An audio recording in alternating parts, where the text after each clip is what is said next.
આપતાની મિત્રો, અમુક વ્યક્તિઓની ટેવ એવી હોય છે, છૂટું થઈ જવું, ભાગી જવું, બ્લોક કરી દેવું, વાત ના કરવી, સર્ક તોડી નાખવો, નજરઅંદાજ કરવું, આ બધું જ સરળ છે.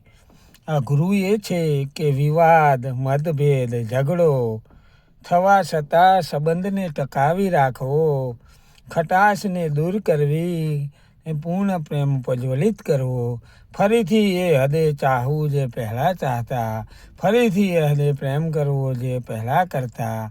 આ કરી બતાવો તો જ સાબિત થાય કે તમે ખરેખર પ્રેમ કરવાનું જાણો છો.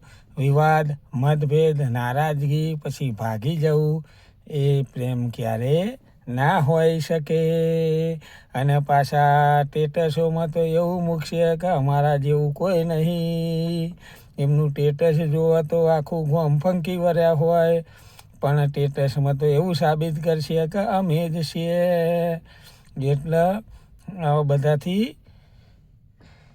દૂરથી સલામ, દૂરથી સલામ.